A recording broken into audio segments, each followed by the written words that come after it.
রাসূল তো এতিমদের সর্দার।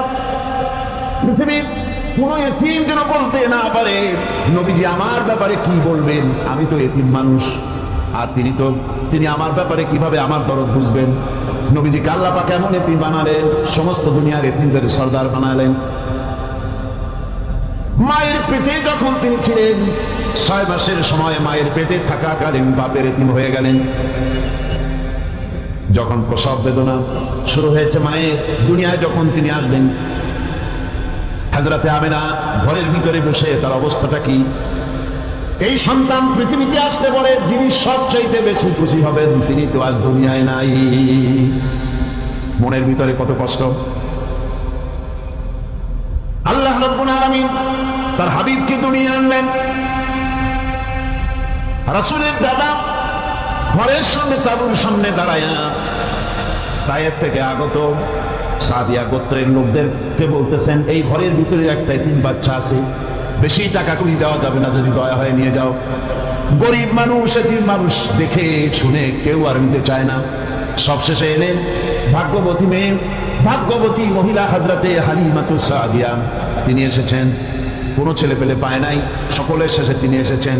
আব্দুল মুত্তালিব বলছেন, এই ঘরের মধ্যে একটা এতিম বাচ্চা আছে, দয়া হলে নিয়ে যেতে পারো।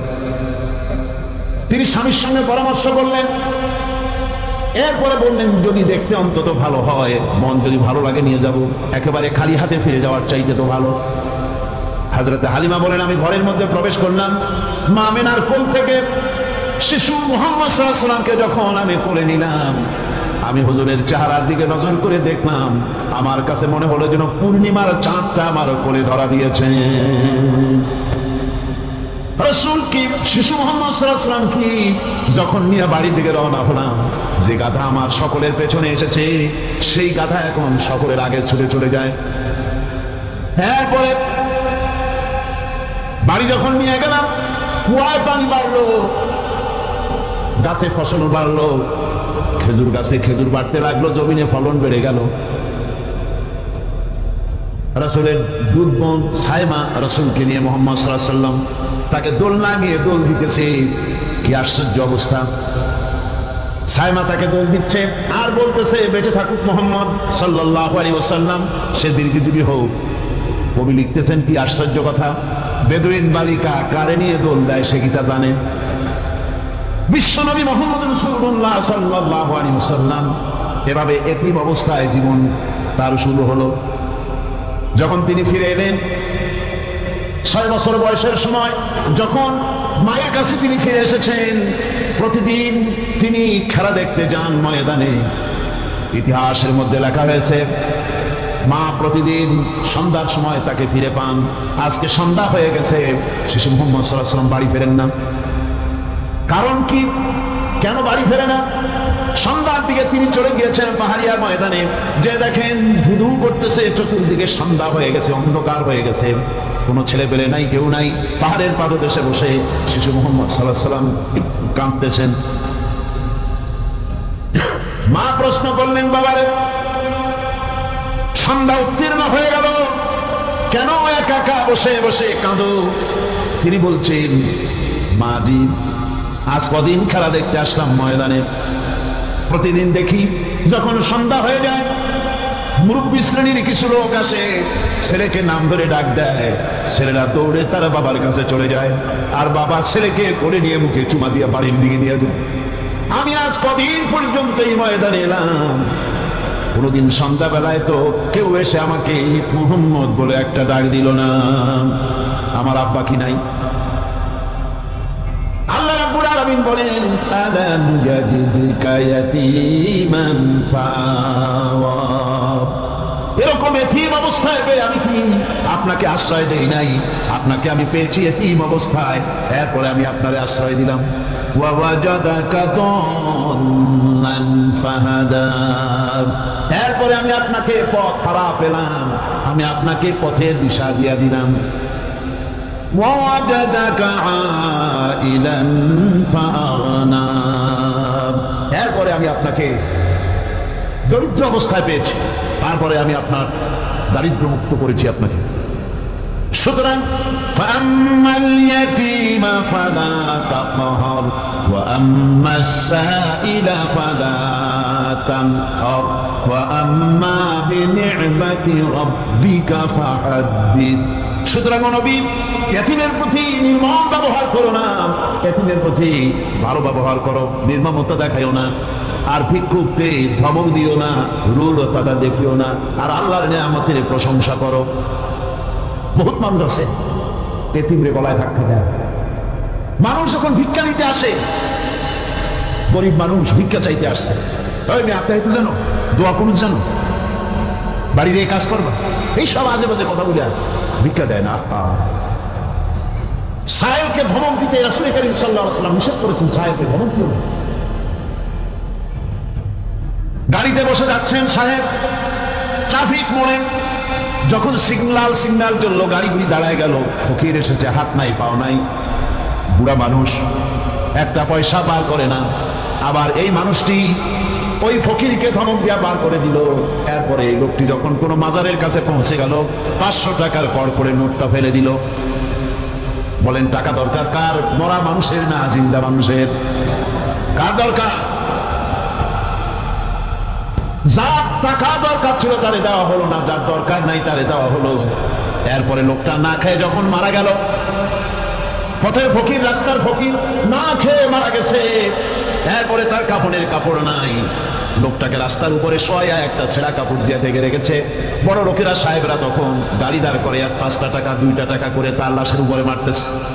এটা মানবতার এর চাইতে লাঞ্ছনা, মানবতার জন্য এর চাইতে গঞ্জনা আর কিছুই হতে পারে না।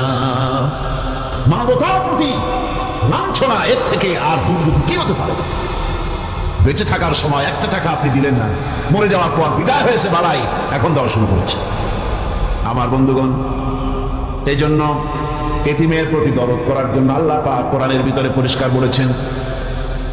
রাসূল কারীম সাল্লাল্লাহু আলাইহি ওয়াসাল্লাম নিজে এতিম ছিলেন, আর এতিমের প্রতি তার এত দরদ ছিল। একবার তিনি ঈদের দিকে নামাজ পড়ার জন্য যাচ্ছেন, প্রতিমধ্যে দেখেন একটা বাচ্চা ছেলে কাঁদতেছে। এই রাস্তায় কত মানুষ গেল, কেউ দাঁড়ালো না, থমকে। বাচ্চার ক্রন্দন কাউকে থামাইতে পারলো না। কিন্তু বিশ্ব নবী, দয়ার নবী, রাহমাতুল লিল আলামিন বাচ্চার কান্না দেখে পাও বাড়াতে পারলেন না। নবীজি দাঁড়ায় গেলেন, জিজ্ঞেস করেন, ও বাচ্চা, ঈদের দিনে কাঁদো কেন? ঈদের দিনে তো কাঁদতে নাই। বাচ্চা বলে, তোমার কাছে বলবো না, আমি সেই সকালবেলা থেকে বসে আছি। আমি যদি মক্কার আব্দুল্লাহর পুত্র মুহাম্মদ রাসূলুল্লাহ সাল্লাল্লাহু আলাইহি সাল্লামকে পাই, মনের দুঃখ তার কাছে বলবো। বিশ্ব নবী জমিনের উপরে বসে বললেন, বাচ্চারে কোলের উপরে উঠায় বলেন, বাচ্চা বলো কি তোমার দুঃখ? তুমি যার জন্য বসেছো আমি তো সেই এতিম নবী, কি বলতে চাও? বাচ্চা বলতেছেন, ইয়া রাসূলুল্লাহ, আমার বাবা মারা গেছে।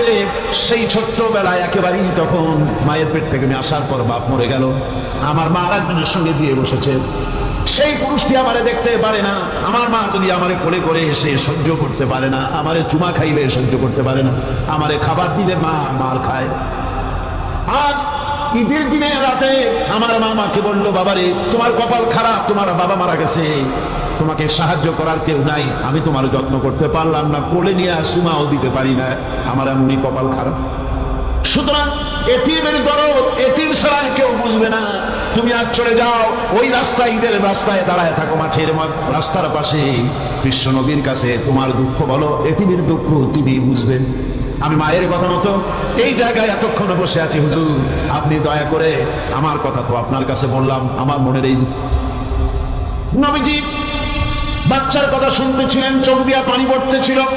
বাচ্চাকে বুকের সঙ্গে জড়িয়ে ধরে নবীজি বলেন, এতিম মুহাম্মদ সাল্লাল্লাহু আলাইহি ওয়াসাল্লাম যদি তোমার পিতা হন, আর হযরত আয়েশা যদি তোমার মা হয়ে যায়, বলো তোমার মনের দুঃখ মেটে নাকি? ছেলে দুঃখে কেঁদে উঠলো আর বলল, ইয়া রাসূলুল্লাহ, আপনি যদি আমার পিতা হন আর আয়েশা যদি আমার মা হয়ে যায়, এর থেকে বড় সৌভাগ্যের আমার তো আর কিছুই নাই। নবীজি এতিমকে বাড়ি নিয়ে গিয়ে হযরত আয়েশার হাতে তুলে দিয়ে বললেন, আয়েশা রে, পবিত্র ঈদের দিনে আল্লাহ রাব্বুল আলামিন তোমার জন্য একটা উপহার পাঠিয়েছেন, এটা যত্ন করো। এতিমের প্রতি দরদ রাখার জন্য আল্লাহ রাব্বুল আলামিন বলেছেন এতিম, মিসকিন, বিধবা, অসহায় লোক তাদের প্রতি যাতে করে মুসলিম সমাজ লক্ষ্য রাখে সেজন্য আল্লাহ পাক নির্দেশ করেছেন। বুখারী এবং মুসলিম শরীফের হাদিসে এসেছে আসসাই আলাল আরমারাত ওয়াল মিসকিন আসসাই ফি সাবিলিল্লাহ। বিধবাদের জন্য, মিসকিনের জন্য কেউ যদি কোনো উদ্যোগ গ্রহণ করে, কেউ কোনো সাহায্য দেয়, জিহাদের ময়দানে জিহাদ করে আল্লাহর রাস্তায় যে সওয়াব পাওয়া যায়, যে মর্যাদা পাওয়া যায় আল্লাহর কাছে, এতিম, মিসকিন, বিধবাকে সাহায্য করলে সেই সওয়াব আল্লাহ রাব্বুল আলামিন আমলনামায় দিয়ে দেন। আমাদের প্রিয় নবী এতিম মিসকিনদের খুবই ভালোবাসতেন তার নিজের চাকর হযরত যায়েদ ও আনাস রাদিয়াল্লাহু তাআলা আনহুকে। সে সম্পর্কে এখন আলোচনা করা হচ্ছে। তার চরিত্রই প্রমাণ করে নবীদেরকে বায়নাত দেওয়া হয়েছে, এমন চরিত্র আচার আচরণ দেওয়া হয়েছে যাতে করে লোকেরা অভিভূত হয়ে যায়, আকৃষ্ট হয়ে যায়। হযরতে যায়েদ তিনি তো কৃতদাস ছিলেন, হারায় গেলেন বাতমা থেকে, আর এরপরে কুদরতকারে মুহাম্মদ সাল্লাল্লাহু আলাইহি ওয়াসাল্লামের ঘরে উঠায় দিল। তিনি তখন নবুয়তের দায়িত্ব পান নাই। যায়েদের পিতার কাছে খবর হয়ে গেল যায়েদ আছে রাসূলের বাড়িতে, মুহাম্মদ সাল্লাল্লাহু আলাইহি ওয়াসাল্লামের বাড়ি মক্কায়। তারা এসে হুজুরের সঙ্গে দেখা করে বললেন মুহাম্মদ সাল্লাল্লাহু আলাইহি ওয়াসাল্লাম, জানতে পেরেছি আপনার কাছেই আমাদের ছেলে যায়েদ আছে, মেহেরবানি করে তাকে আমাদেরকে ফিরায় দেন। হুজুর বলেন যায়েদ যদি তোমাদেরকে চিনতে পারে আর যদি যেতে চায় আমার পক্ষ থেকে কোনো আপত্তি নাই, অবশ্যই যাবে। তবে যায়েদ যদি যেতে না চায়, আমি এমন লোক নই যে কেউ আমার কাছে থাকতে চাইলে আমি জোর করে তাকে ছেড়েও দিতে পারি না, আমি তেমন লোক নই। পিতা বললেন আপনি অবশ্যই যুক্তিপূর্ণ কথা বলেছেন। হযরতে যায়েদ কেনা হলো। হুজুর বললেন তুমি কি চেনো এদেরকে? যায়েদ বললেন চিনি, ইনি আমার বাবা, উনি আমার চাচা। যায়েদের পিতা বলেন বাবারে বাড়ি চলো, তোমার মা কিনে কিনে হয়রান, চলো বাড়ি যাই, বাড়ির যা কিছু আছে সব তোমাকে ফিরিয়ে দেওয়া হবে। হযরতে যায়েদ বলতেছেন পিতা বাড়িতে যা আছে তাই শুদ্ধ, তামাম দুনিয়াটা যদি আমারই দেওয়া হয়, এই লোকটির কাছে থেকে যে ব্যবহার পেয়েছি আমি এই লোকের কদম ছেড়ে যেতে পারি না। তার চরিত্রই প্রমাণ করে তিনি নবী কি ব্যবহার পেয়েছেন। হযরত আনাস রাদিয়াল্লাহু তাআলা ছোট মানুষ, 8 বছর বয়সের সময় হুজুরের খাদেম হয়ে হুজুরের বাড়িতে আসতেন। আচ্ছা 8 বছর বয়সের কিশোর ভুল তো করতেই পারে, গরম পানি চাইলে ঠান্ডা পানি এনে দেবে, স্যান্ডেল চাইলে জুতো আনবে, বিছানা বিছাইতে বললে উঠাই পড়ে, এটা স্বাভাবিক। কিশোর মানুষ, ছোট মানুষ। এবার শুনুন বাইয়ানাত কারে বলে? নবীদের বাইয়ানাত আল্লাহ দিয়েছেন, সেটা কি জিনিস? সেটা হলো উন্নত মানের চরিত্র, তার ব্যবহার, ওঠা বসা যা দেখলে মানুষ বুঝতে পারে তিনি আল্লাহর নবী। হযরত আনাসের মুখে শুনুন, হযরত আনাস রাদিয়াল্লাহু তাআলা বলেন একাধিক ক্রমে টানা 10টি বছর রাসূলের খেদমতের ভিতরে নিয়োজিত ছিলাম। 10টি বছরের ভিতরে একটা দিনের জন্য নবীজি আমাকে ধমক দিয়ে কথা বলেন নাই। তো ধমক দিলেন না আমারে, এটা করছো কেন, এটা করো নাই কেন? সুবহানাল্লাহ ওয়া বিহামদিহি। গোটা পৃথিবী সমস্ত মুমিন মুসলমানদের, পুরুষ আর নারীদের জীবন, কলিজা, রক্ত রাসূলের কদম মোবারক উৎসর্গ হয়ে যায়। মহান রব্বুল আলামিনের কাছে তার হাবিব রাসূলুল্লাহ সাল্লাল্লাহু আলাইহি ওয়াসাল্লামের ছিল বিশেষ মর্যাদা।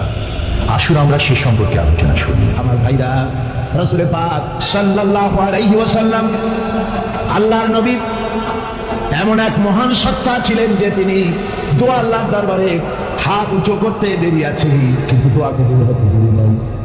হিজরত করে মদিনায় এসেছেন, নামাজ পড়তে দিন চায়, কাবা শরীফের দিকে ফিরে ফিরে নামাজ পড়তে পারতাম, দিনটা বড় ভালো লাগতো, কিন্তু হাত উঁচু করে মোনাজাত করতেছেন না, আল্লাহর কাছে বলতেছেন না যে আল্লাহ তুমি আমার কিবলাটা বাইতুল মুকাদ্দাস থেকে ফিরাইয়া মক্কা শরীফে বাইতুল্লাহর দিকে ফিরাইয়া দাও, মুখেও বলতেছেন না, মনেও না, শুধু আকাশের দিকে বারবার তাকাচ্ছেন, মোনাজাত করেন নাই। মনে মনে আশা পোষণ করতেছেন যদি এমন একটা ওহী নাযিল হয়ে যেত।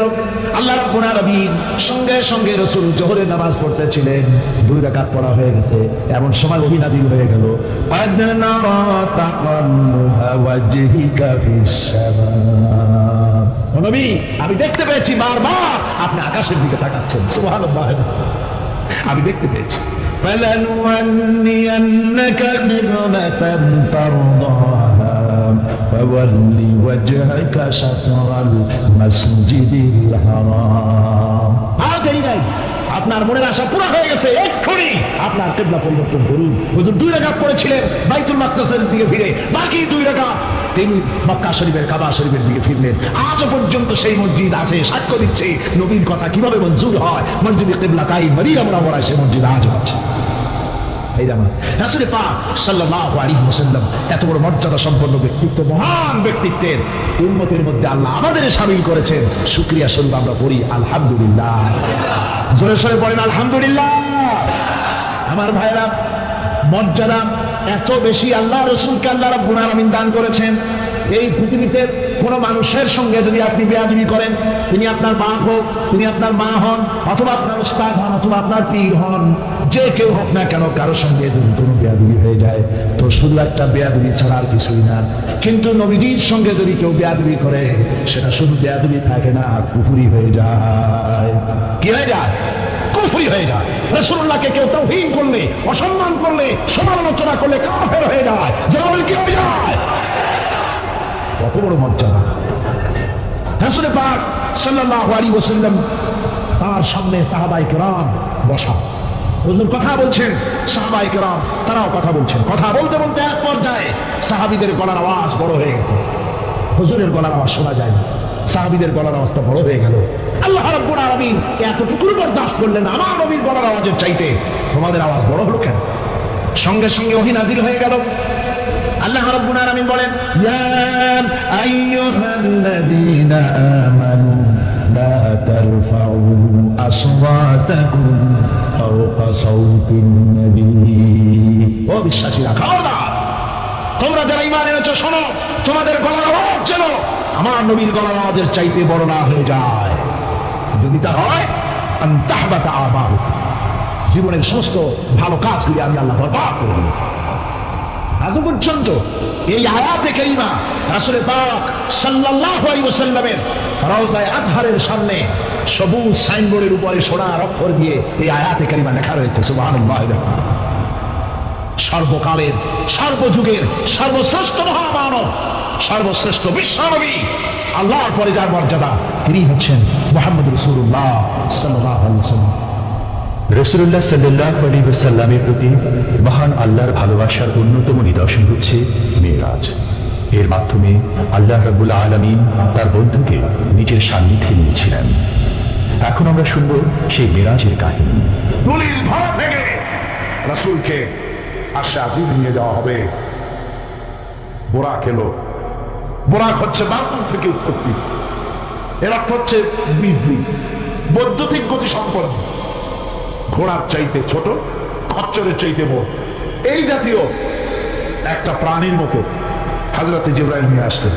আমাদের দেশে কারো কারো বাড়িতে আয়নায় বান্ধানো থাকে এই ছবিটা। ঘোড়া আছে, 2টা ডানা আছে, মাথাটা মেয়ে লোকের মতো, চুলগুলো জুড়ে পড়ছে, নিচে লেখা আছে হাযা বুরাকুন নবী সাল্লাল্লাহু আলাইহি ওয়াসাল্লাম। আন্দাজে কোথায় পাইছে আল্লাহ? মিথ্যে কথা, বাজে কথা। আল্লাহ এরকম একটা মেয়ে লোক মার্কা ঘোড়া পাঠাইছিল হুজুরকে নেওয়ার জন্য, এটা কথা হলো। রাসূলকে মক্কা থেকে, উম্মে বাবে উম্মে হানি থেকে হুজুরকে বের করে নিয়ে যাওয়া হলো বাইতুল মাকদাস। সমস্ত পয়গম্বর দুনিয়া আল্লাহ যাদের পাঠিয়েছিলেন সমস্ত রূহ উপস্থিত ছিল সেখানে। রাসূল করিম সাল্লাল্লাহু আলাইহি ওয়াসাল্লাম এখান থেকে মেরাজ করলেন। এতটুকু ছিল ইসরা।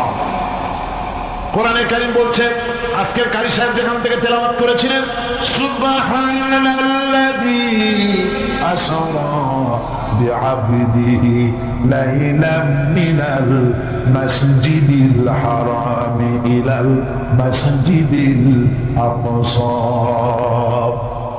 সুবহানাল্লাযী, সমস্ত দুর্বলতা, অক্ষমতা থেকে মুক্ত সেই সত্তা যিনি তার বান্দাকে ইসরা করিয়েছেন, মেরাজ করিয়েছেন। সুবহানাল্লাহ। সমস্ত দুর্বলতা, অক্ষমতা থেকে মুক্ত তিনি পার করে নিয়ে গিয়েছেন। তারপরে মুহূর্তের ভিতরে মহাশূন্য পাড়ি দিয়ে, সেই মহাশূন্য মানে কি? এইখান থেকে সূর্য কত দূরে জানেন না? 9,30,00,000 মাইল দূরে এখান থেকে সূর্য। সেই সূর্য, তারপরে রয়েছে গ্যালাক্সি, মিল্কি ওয়ে গ্রহ নক্ষত্র, সে যে কত দূরে, যে সমস্ত তারকা, এমন বহু তারকা আছে যে তারকা সৃষ্টির পর তার আলো পৃথিবীর মাটি আজ পর্যন্ত স্পর্শ করে নাই, অথচ আলোর গতি প্রতি সেকেন্ডে কত মাইল? 1,86,000 মাইল। এই 1,86,000 মাইলের সেকেন্ড, এর মিনিট, এর ঘন্টা, এর দিন, এর সপ্তাহ, এর মাস, এর বছর, এটাকে বলা হয় লাইট ইয়ার, আলোকবর্ষ। সেই তারকা তৈরি হওয়ার পর কত সহস্র সহস্র লাইট ইয়ার চলে গেল, আজ পর্যন্ত সেই তারকার আলো পৃথিবীর মাটি স্পর্শ করতে পারে নাই। তাহলে সেই তারা কোথায়? আল্লাহ রাব্বুল আলামিন তার হাবিবকে চাঁদ, সূর্য, গ্রহ, নক্ষত্র, মহাশূন্য পাড়ি দিয়ে, তারপরে 7 আকাশ পাড়ি দিয়ে সিদরাতুল মুনতাহা পর্যন্ত নিয়ে গেলেন। জোরে কোন সুবহানাল্লাহ। এবার সিদরাতুল মুনতাহা পর্যন্ত যাওয়ার পথে যত ঘটনা ঘটলো সেগুলো আপনারা ইতিহাস থেকে পড়ে নেবে, ওগুলি বলার সময় আমার কাছে নাই। সিদরাতুল মুনতাহায় যাওয়ার পর হযরত জিবরাইল বলেন, আর আমি যেতে পারবো না, এটা হলো বিপজ্জনক বর্ডার, আমি যদি আর এক চুল অগ্রসর হই তাহলে আমি জ্বলে পুড়ে ছাই হয়ে যাব, আমার আর যাওয়ার অধিকার নাই। হুজুর সেখানে বসে থাকলেন। জিবরাইল বলে গেলেন, এখান থেকে আপনাকে নেওয়ার কুদরতি ব্যবস্থা হয়ে যাবে। রাসূল দুনিয়ায় ফিরে এসে হযরত বেলালকে ডেকে বলেছিলেন, বেলাল গো, এমন কি আমল তুমি করো আমারে শোনাও। হযরত বেলাল বলেন, হুজুর আমার আমল তো সব আপনি জানেন। কয় না, কি করো শোনাও। বেলাল বলেন, হুজুর খাস আমলের মধ্যে এতটুকু আছে যে আমি কখনো বিনা উজুতে থাকি না, যখন উজু চলে যায় উজু করি, আর উজুরে ইমামের জন্য 2 রাকাত নফল নামাজ পড়ি। হুজুর বলেন, বেলাল তুমি এই আমল ছাড়বা না, কারণ সিদরাতুল মুনতাহায় হযরত জিবরাইল আমারে যখন ছেড়ে চলে গেলেন, আমার একা একা বড় ভয় লাগতে লাগলো। তখন আমার মনে হচ্ছিল তুমি যেন আমার চতুর্দিকে হাঁটতেছো। আমার ভাইয়েরা, রফরাত নামক বিছানা চলে এলো। কুদরতি এই বিছানায় চলে নবীজি আল্লাহ রাব্বুল আলামিনের দরবারে আরশে আজিমে পৌঁছে গেলেন। জোরে বলেন সুবহানাল্লাহ, জোরে বলেন সুবহানাল্লাহ। যেখানে পৃথিবীর কোন মানুষের যাওয়া সম্ভব নয়, গোটা পৃথিবীর মানুষের মর্যাদা আল্লাহ পাক বাড়ায় দিলেন। আরশে আজিমে হুজুরকে নিয়ে গেলেন। তারপরে তিনি কথাবার্তা হুজুরের সাথে কি বললেন, সেই কথাগুলি নিয়ে আমাদের দেশে কথা হলো এই যে হুজুরকে নিয়ে আল্লাহ 5 ওয়াক্ত নামাজ দিছিলেন তো 50 ওয়াক্ত। মুসা আলাইহিস সালামের সাথে দেখা না হলে তো কাম সারছিল, আমাদের আর উপায় ছিল। আরে ভাই, শুধু নামাজ দেওয়ার যদি উদ্দেশ্য হবে তাহলে রোজার মতো তো আল্লাহ দুনিয়া বসে দিতে পারতেন কিনা, হজের মতো, যাকাতের মতো পারতেন কিনা। শুধু নামাজের জন্য নয়, আল্লাহ পাকের কায়নাত দেখাবার জন্য আল্লাহ পাক তাকে নিয়েছিলেন। বেহেশত দেখাইছে, দোজখ দেখাইছে, ভালো কাজ করলে কিরকম শান্তি হবে, খারাপ কাজ করলে কিরকম শাস্তি হবে, চোখে দেখাই দিয়েছেন। মুহাম্মদ রাসূলুল্লাহ সাল্লাল্লাহু আলাইহি ওয়াসাল্লামকে মেরাজ থেকে ফিরে এলেন, ঘরে এসে দেখেন উজুর পানি, উজু করে গেছিলেন, উজুর পানি তখনও গড়াচ্ছে। যে দরজা দিয়ে বেরিয়েছিলেন দরজাটা ধাক্কায় তখনও কাঁপতেছে। যে বিছানায় শোয়া ছিলেন সে বিছানায় মানুষ শুয়ে থাকলে যেমন উষ্ণ থাকে, সেরকমের উষ্ণ ভাব তখনও আছে। কেমনে হলো? মাথায় ডুববে না। সুবহানাল্লাহ, কোন ডুববে? জোরে কোন সুবহানাল্লাহ। এটার ব্যাপারে কোন বিজ্ঞান, দর্শন, যুক্তির প্রয়োজন নাই। প্রয়োজন শুধু এতটুকু, আল্লাহ তার হাবিবরে নেবেন, কত দ্রুত নিবেন, কত দ্রুত পাঠাবেন, এটা তিনি ভালো জানেন, আমাদের কোনো জানার কথা না, ঠিক কিনা? তবে দৃষ্টান্ত যদি চান তাহলে আমি দৃষ্টান্তটা এভাবে দিতে পারি, বুঝাবার জন্য একটা দৃষ্টান্ত দিতে পারি। সেটা হলো এই, ধরেন বাংলাদেশে কোনো প্রেসিডেন্ট আসবে, পৃথিবীর যে কোনো দেশের এক প্রেসিডেন্ট আসবে, এটা আসার যখন খবর হয়ে যাবে তখন পত্র পত্রিকায় রুট বলে দেওয়া হবে। এই রুটে রাষ্ট্রীয় মেহমান, রাষ্ট্রীয় অতিথি ভবনে আসবেন, এই রাস্তা দিয়ে সাধারণ ট্রাফিক চলাচল বন্ধ থাকবে। এয়ারপোর্ট থেকে নিয়ে রাষ্ট্রীয় অতিথি ভবন পর্যন্ত, মেহমান না আসা পর্যন্ত সমস্ত ট্রাফিক চলাচল বন্ধ। মেহমান পৌঁছে যাবে, তারপরে আবার স্বাভাবিক ট্রাফিক চলবে। এটা জানেন কিনা? এইটা যদি পৃথিবীর সামান্য সলিমুদ্দি কসিমুদ্দি, এই জন্য বলছি আজ আছে কাল নাই, ঠিক কিনা?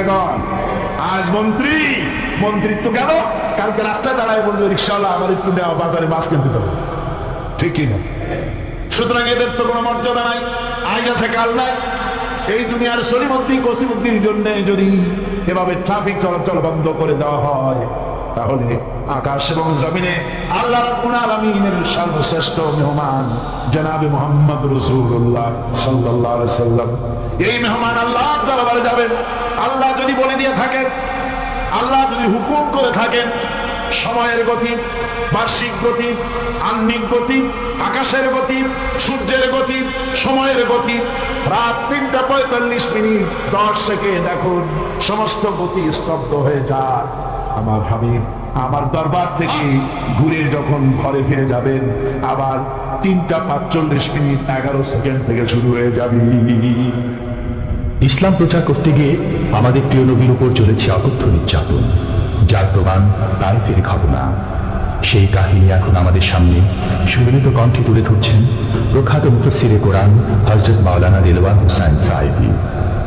ক্যাসেটের প্রযোজনায় সিএইচপি, পরিবেশনায় স্পন্দন অডিও ভিজুয়াল সেন্টার, ঢাকা। শুনুন তায়েফের কাহিনী। তায়েফের ময়দানে আমার রাসূল রক্ত দিয়েছে। আমি সেই তায়েফ সফর করেছি। সেই তায়েফ, আমি তায়েফের ইতিহাস হাদিসে পড়েছি, চোখে দেখি নাই। তায়েফের চিত্র নিজের চোখে দেখে প্রাণ ভরে কেঁদেছি, যেখানে রাসূলের রক্ত পড়েছে। 3টি জায়গায় রাসূলের রক্ত পড়েছে। সবচাইতে বেশি রক্ত পড়েছিল যে জায়গাটিতে, সেই জায়গায় প্রাণ ভরে কেঁদেছি। আমার স্ত্রী আমার সাথে ছিলেন। আমি তায়েফে গিয়ে লোকেরা আমাকে যখন বললো বিশ্রাম নিতে, আমি বললাম না, বিশ্রাম করবো না, আগে আমার নিয়ে যাও। আমার রাসূলকে মারছিল যে রাস্তাটা, ওই রাস্তাটা আমার আগে দেখাও। 3 দিনের না খাওয়া, রাস্তার 2 দিকে কাফেরেরা দাঁড়ানো, চতুর্দিক থেকে পাথর মারা শুরু করে দিল। আহারে, এমন সুন্দর চেহারার মানুষ দেখে কেমনে মারল তারা। হুজুর পড়ে গেলেন, ওরা কাফেরেরা এসে জোর করে ধাক্কা মেরে হাঁটানো। আবার হুজুর পড়ে গেলেন, বেহুশ হয়ে পড়লেন। আবার ওরা উঠাইয়া জোর করে আবার হাঁটানো। তৃতীয় শেষ জায়গায় গিয়ে হুজুর বেহুশ হয়ে পড়ে গেলেন। শরীর থেকে সবচাইতে বেশি রক্ত পড়েছে সেখানে। আমি লম্বা সেজদা পড়ে এত কান্দা কাঁদছি, আরে আমার নবীজির রক্ত পড়েছে এই মাটিতে। ফেরেশতারা এসে বলছেন, হে রাসূল, আপনার এই অবস্থা দেখে আকাশের ফেরেশতারা কাঁদতে কাঁদতে অস্থির হয়ে গিয়েছে। আপনি আমাদের অনুমতি দেন, এই পাহাড় চাপা দিয়া কাফেরের কুষ্টি সাফ করে দেই। আমার নবীজি বললেন, না, আমি তো বলবো না। আমি তো পৃথিবীর মানুষকে প্রতিশোধ দিতে আসি নাই। আমি যদি হুকুম করি আর আমার হুকুম মতো সবগুলি যদি পাথর চাপা দিয়ে মাগে ফেলে দাও, তাহলে আমি কাল কাল পৌঁছাবো না। ইলাহা ইল্লাল্লাহু মুহাম্মাদুর রাসূলুল্লাহ। সঙ্গে যায় রক্তাক্ত শরীর। আরে, যেই শরীরের দিকে মানুষ একবার তাকাইলে চোখ ফিরে দিতে পারতো না। হযরত আয়েশা বলেছেন, যে সমস্ত নারীরা ইউসুফ আলাইহিস সালামের দেখে হাত কেটে ফেলাইছিল, ওরা যদি আল্লাহ রাসূলকে দেখতো, হাত কাটতে কাটতে কলিজা কাটে ফেলাই দিত, টের পাইতো না। এমন মানুষের গায়ে কেমনি পাথর মারল।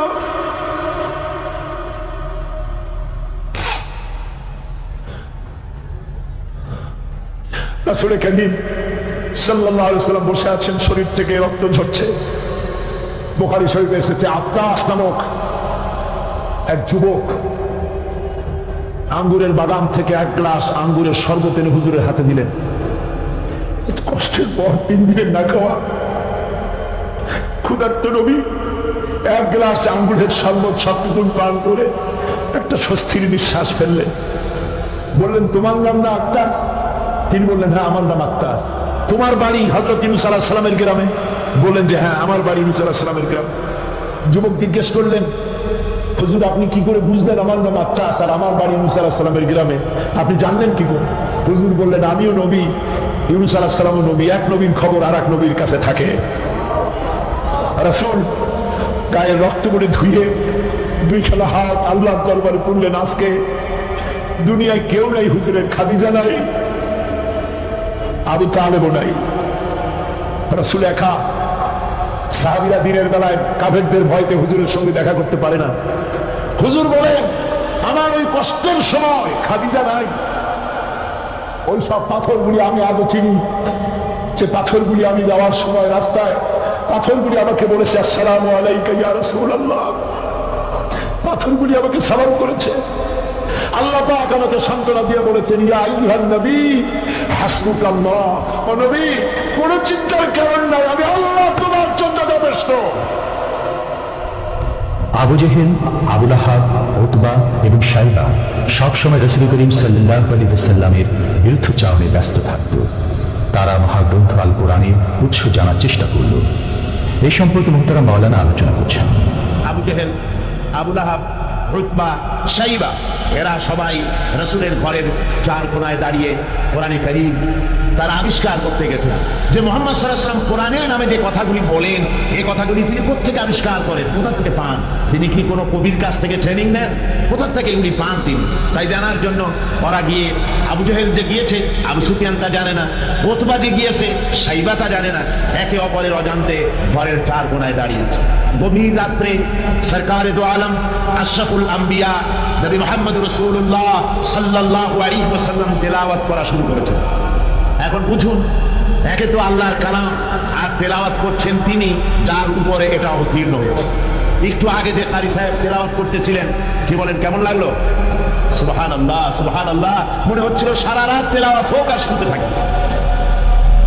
এখন বুঝুন যে রাসূল নিজে তেলাওয়াত করতেন। আবু জেহেল, আবু সুফিয়ান, উতবা, শাইবা আল্লাহর নবীর ঘরের চার কোনায় দাঁড়িয়ে নবীজির তেলাওয়াত করা কোরআনে কারীম শুনতেছে। ওদের মনে মনে চিন্তা জাগলো, আরেকটু শুনে তারপরে বাড়ি যাব, আরেকটু শুনে নেই তারপরে বাড়ি যাব। এভাবে করে চিন্তা করতে করতে নবীজির মুখে আল্লাহ রাব্বুল আলামিনের কালাম শুনে শুনে চারটা কাফেরের জন্য ফজরের রক্ত হয়ে গেছে। বাড়ি যাওয়া তো দূরের কথা, দাঁড়ানো থেকেও তো বসার সময় পায় নাই। কোরআনে কারীমের আকর্ষণ, এ মোহাব্বত মানুষকে এভাবে টেনে আনে। দেখুন, শুধুমাত্র লিফলেট ছড়ানো হয়েছে আর পত্রিকায় একটু এসেছে তাফসীরুল কোরআন মাহফিল হবে। 3 দিনের মাহফিলের প্রথম দিনই মাঠের কাম সারা হয়ে গেছে। এরপরে কাল এবং পরশু কি হাসর হবে আল্লাহ রাব্বুল আলামিন ভালো জানেন। আমার ভাইরা, এই আকর্ষণ আমি বলে থাকি আল্লাহর কসম, এই আকর্ষণ সাইদির নয়, এই আকর্ষণ আল্লাহ রাব্বুল আলামিনের কোরআন মাজিদ। এর থেকে যাই এই কোরআন থেকে মানুষকে বিচ্ছিন্ন করতে চাইবে, ওরাই জনগণ থেকে চিরতরে বিচ্ছিন্ন হয়ে যাবে। বন্ধুগণ, আবু জেহেল, আবু সুফিয়ান, উতবা, শাইবা চারজন রওনা করেছে সকালবেলায়। আবু জেহেল জিজ্ঞেস করছে, আবু সুফিয়ান রে কখন আসছো? অত রাত্রে। উতবা, শাইবা তারাও বললো অমুক রাত্রে। কেউ কোনো কথা বলে না। আবু সুফিয়ান বলছে, ভাই আবু জেহেল, যদি তুমি রাগ না করো একটা কথা কই। হ্যাঁ, বলতে পারো। দেখুন, এই যে সারা রাত ধরে মুহাম্মদ সাল্লাল্লাহু আলাইহি ওয়াসাল্লামের মুখে আল্লাহর কালাম শুনলাম, আমার মনের বিশ্বাস, লাত মানাতের কসম করে বলতে পারি, এই কথা মানুষের বানানো হতে পারে না। এটা কোন ঐশ্বরিক বাণী হবে, এটা মানুষের। আবু জেহেল বলছে, দেখো ওই কথা তো আমারও, কিন্তু মুশকিল হলো এই, আমরা হলাম লিডার, আমরাই যদি এতে আকৃষ্ট হয়ে পড়ি তাহলে তো আবু বকর, ওমরের মতো আমরাও পাগলামি করে ফেলবো, আমরা ওই দলে চলে যাব, আমরাও মুসলমান হয়ে যাব। সুতরাং আমি বুঝতে পেরেছি তোমাদের কোরআন শোনার পাগলামিতে ধরেছে, তোমরা আমার হাতে হাত দাও, তওবা পড়ো। এই জায়গায় কোরআন শুনতে আর কোনো দিন আসবে না। কি করবে? ইচ্ছের বাইরে নেতাকে খুশি রাখতে হয়, তাই বাধ্য হয়ে সবাই তওবা করবে। তওবা করে বাড়ি চলে গেছে। সন্ধ্যা যখন পার হয়ে গেল, আবু সুফিয়ান ভাবলো আবু জেহেল নিজেই যখন তওবা পড়িয়েছে, সে তো আর আসবে না, আর উতবা, শাইবা আবু জাহেলের ভয়তে যাবে না। আমি আজকে একা একা মুহাম্মদ সাল্লাল্লাহু আলাইহি ওয়াসাল্লামের ঘরের কোনায় গিয়ে প্রাণ ভরে কালামুল্লাহ শুনবো। উতবাও তাই ভেবেছে, শাইবাও তাই ভেবেছে। এদিকে আবু জেহেল মনে মনে ভাবলো, ওরা 3 জনে আমার হাতে তওবা পড়েছে, আমার নেতৃত্বের প্রভাব, আমার ভয়তে ওরা কেউ আসবে না। আজকে একা আমি মজা করে সারা রাত শুনবো মুহাম্মদ সাল্লাল্লাহু আলাইহি ওয়াসাল্লামের মুখে আল্লাহর কালাম। গত রাত্রের মতো আজও সব হাজির হয়ে গেছে ঘরের কোনায়। আসবেই, এটাই তো স্বাভাবিক, আসাটাই স্বাভাবিক। গত বছর কোরআনে কারীমের তাফসীরের মাহফিলে বাধা দিল। একটা পত্রিকায় দেখলাম হরতালও সফল, তাফসীরও সফল। তো আমি দেখলাম যে হেডিংটা তো খুব ভালোই, খবরটা পড়লাম, দেখলাম একটা প্রতিবেদন লিখেছেন তিনি লিখলেন যে কোরআন বিরোধীরা তারা হরতালের ডাক দিল। এখন আজকাল পাগলের ডাক দিলেও হরতাল হয়ে যায়, কি তার দামি গাড়িটা রাস্তায় বের করে ভাঙবে। হরতালের ডাক দিয়েছে তো হরতাল হলো, কল কারখানা বন্ধ হয়ে গেল, দোকানপাট বন্ধ হলো। এখন কল কারখানার শ্রমিক আর দোকানপাটের শ্রমিক আর মালিক সারাদিনে কোনো কাম নাই, সব তাফসীরের মাহফিলে আসবে। শেষ পর্যন্ত এও দেখা গেল, আমার কাছে রিপোর্ট এসেছে, যারা বাধা দিয়েছিল তারা কয় যে কিছু টাকা তো পাই, কাজে কিছু না করলে টাকাটা হালাল হয় কেমন। শেষ পর্যন্ত ওরাও চাদর মুড়ি দিয়া তাফসীরের মাহফিলের কোনায় ওরাও দাঁড়ায় গেছে। সুবহানাল্লাহ, এটা কোরআনের আকর্ষণ। এর থেকে মানুষকে ছুটানো যায় না, মুসলমানকে এর থেকে বিচ্ছিন্ন করা যায় না। চারো কাফের আজও এসে হাজির হয়েছে রাসূলের চারপাশে, একে অপরের অজান্তে। এরপরে রাত যখন শেষ হয়ে আসে তখন আবু জেহেল মনে করলো আর দাঁড়ানো ঠিক না, আবু সুফিয়ান, উতবা, সাইবা ওরাও মনে করলো আর দাঁড়ানো ঠিক না। তখন অন্ধকারের ভেতর দিয়ে ছুট দিয়েছে যার যার বাড়ির দিকে। এখন অন্ধকারের মধ্যে ছুটতে গিয়ে একজন আর একজনের মধ্যে ঠেলে উঠেছে। আবু জেহেল ঠেলার চোটে ঘাবড়ে গিয়েছে, বললো কে? ভাই আমি আবু সুফিয়ান। তুমি কেটা? কয় যে আমি আবু জেহেল। আবু জেহেল বলছে, আবু সুফিয়ান কালকে তুমি আমার হাতে তওবা করলে, আজকে আসলে কেন? কয় যে দেখো মাতবাড়ি সব জায়গায় চলে না, তুমি আসলা কেন সেটা কওয়ার। চারজন চলতেছে। আবু জেহেল বললো যে শোনো, কোরআনে কারীম শোনা থেকে মানুষকে আমরা বন্ধ করতে পারবো না, আইন পাশ করতে হবে। আইন করে কোরআন শোনার পথকে রুদ্ধ করে দিতে হবে। এরপরে তারা আইন পাশ করলো। কি আইনটা পাশ করলো? আল্লাহ রাব্বুল আলামিন কোরআনে কারীমে সে ওদের সেই আইনটা, ওরা যেটা পাশ করলো ওইটা কোরআনে কারীমে আল্লাহ কোট করে রাখলেন। যেহেতু আবু জেহেল মরে যাবে, কিন্তু তার নাতিরা তো মরবে না, ওর নাতিরা তো থাকবে কিয়ামত পর্যন্ত। ওর দৌহিত্র, ওর পৌত্র যা কিছু আছে এগুলো বেঁচে থাকবে দীর্ঘদিন। ওরাও যে এই একই আচরণ করবে তা যেন মুসলমানেরা বোঝে, এই জন্য ওদের সেই আইনটা আল্লাহ রাব্বুল আলামিন ওরা বললো কি কোরআন সম্পর্কে, তা কোরআনে কারীমে আল্লাহ কোট করে রাখলেন। কি وقال الذين كفروا لا تسمعوا لهذا القرآن والغوا فيه। আজকে প্রথমে তেলাওয়াত হয়েছে। আমার বন্ধুগণ, আল্লাহ পাক কোরআনে কারীমে বলছেন কাফেররা সিদ্ধান্ত নিল লা তাসমাউ লিহাদাল কুরআন, কোরআন শরীফ শুনো না, কোরআন শরীফ কোরআনে কারীম শুনতে যেও না। ওয়ালগাউ ফি, কোরআন তো শুনবেই না, বরং কোরআনের আলোচনা, কোরআন যেখানে আলোচনা হয়, তেলাওয়াত হয়, সেখানে বাধার সৃষ্টি করো, বাধা দাও, ডিস্টার্ব করো, সর্বরকমের বাধার দিয়ে কোরআনে কারীম শোনার পথকে বন্ধ করে দাও। হাজারো প্রচেষ্টা চললো কোরআনে কারীম বন্ধ করে দেওয়ার জন্য, কিন্তু কোরআনে কারীম এটা কি বন্ধ হওয়ার জিনিস? কি বলেন বন্ধ হওয়ার জিনিস? ওরা বললো কি যে যদি ডিস্টার্ব করো, যদি এভাবে বন্ধ করে দিতে পারো তাহলে তোমরা জয়ী হতে পারবে, আর যদি কোরআনের আন্দোলন চলে তাহলে তোমরা জয়ী হতে পারবে না, তোমাদের ক্ষমতা শেষ হয়ে যাবে। আমার ভাইরা, রাসূল পাক সাল্লাল্লাহু আলাইহি ওয়াসাল্লাম হজের মৌসুম এলো, কাবা শরীফের কোনায় বসে তেলাওয়াত করতেছেন। আবু জেহেল করেছে কি, ঘরে বাইরের থেকে যত হাজিরা এসেছে হজ করতে, ওদের তাবুতে গিয়ে গিয়ে বলছে শোনো, আমাদের দেশে একটা পাগল, নাম তার মুহাম্মদ, নাউযুবিল্লাহি মিন যালিক, বলছে নাম তার মুহাম্মদ সাল্লাল্লাহু আলাইহি ওয়াসাল্লাম, তাকে জেনে ধরেছে, খবরদার তার কথা শুনতে যায় না, সে একটা পাগল মানুষ, তার কাছেও যায় না, কি বলে তাও শুনো। এখন অবস্থাটা এই হয়েছে, বাইরের থেকে যারা এসেছে তারা তো মুহাম্মদ সাল্লাল্লাহু আলাইহি ওয়াসাল্লামের নাম জানে না। আবু জেহেল নিজে গিয়া ঘরে ঘরে হুজুরের নামটা পরিচয় করাই দিয়ে আসে। এরপরে এই সমস্ত মানুষের একটা কৌতূহল, এই কোন জিনিস সম্পর্কে মানুষকে যদি নিষেধ করা হয় সেই জিনিসটা জানার জন্য, দেখার জন্য মানুষের কিউরিসিটি জাগে বেশি।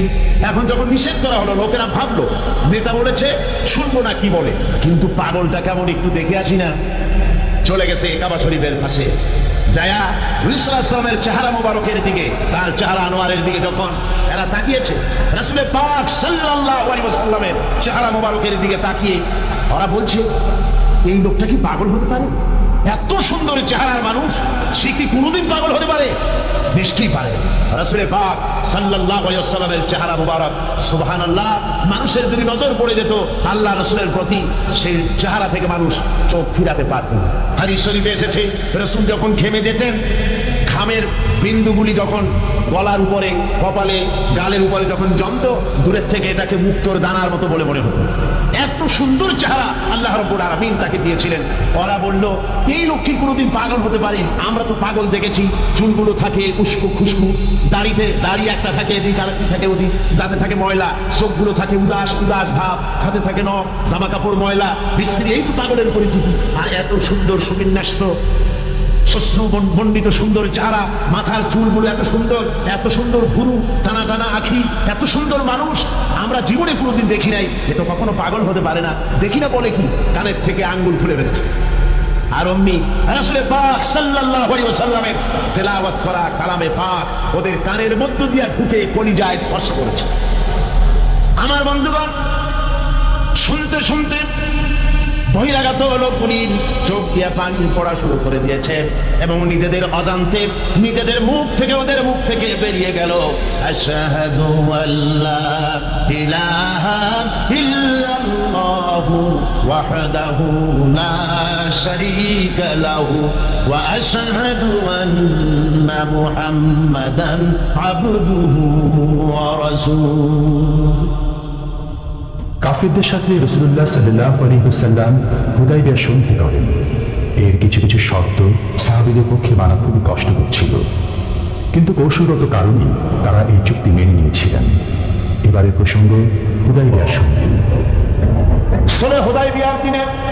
হুদায়বিয়ার সন্ধির দিনে সন্ধিপত্র লেখা হলো, হুজুরের নাম লেখা হলো মিন মুহাম্মাদুর রাসূলুল্লাহ। তার পক্ষ থেকে কুরাইশদের মধ্যে চুক্তিপত্র লেখা হচ্ছে। কুরাইশরা বলল, মুহাম্মদ সাল্লাল্লাহু আলাইহি ওয়াসাল্লামের নামে সামনে যদি রাসূলুল্লাহ দেখো তাহলে তো চুক্তির কোনো দরকার নাই, আমরা তো তাকে রাসূল মানি না, নাউযুবিল্লাহ। মুহাম্মদ বিন আব্দুল্লাহ যদি দেখো তাহলেই আমরা এই চুক্তি মানব। রাসূল কারীম সাল্লাল্লাহু আলাইহি ওয়াসাল্লাম হযরত আলীকে ডাকলেন, আলী গো, চুক্তিপত্রে যেখানে আমার নাম মুহাম্মদুর রাসূলুল্লাহ লেখা আছে, আমার নামের সামনে থেকে রাসূলুল্লাহ নামটা বাদ দিয়ে দাও, মুহাম্মদ বিন আব্দুল্লাহ লেখ। হযরত আলী বলছেন, ইয়া রাসূলুল্লাহ, সারা জীবন আপনার গোলামি করেছি, যা বলেছেন তাই শুনেছি, জীবনটাও আপনার জন্য দেওয়ার জন্য প্রস্তুত আছি, ভবিষ্যতেও যত কথা বলবেন সব মাথা পেতে মেনে নেব, কিন্তু আজকের এই হুকুম আমার পক্ষে মানা সম্ভব হবে না। আমি আলীর পক্ষে কিছুদিন সম্ভব নয় যে আল্লাহ নবীর নামের সামনে থেকে মুহাম্মদুর রাসূলুল্লাহ আমি কেটে দেব, রাসূলুল্লাহ শব্দ আমি কাটতে পারবো না, এটা আমার পক্ষে সম্ভব নয়। নবীজি বললেন, আলী, কোন জায়গায় রাসূলুল্লাহ লেখা আমারে দেখো, আমি কেটে দেব। আমার বন্ধুগণ, নাম লিখতে জানেন না, সই করতে পারেন না, পড়তে জানেন না, তিনি বলতেছেন, مولاي صل وسلم دائما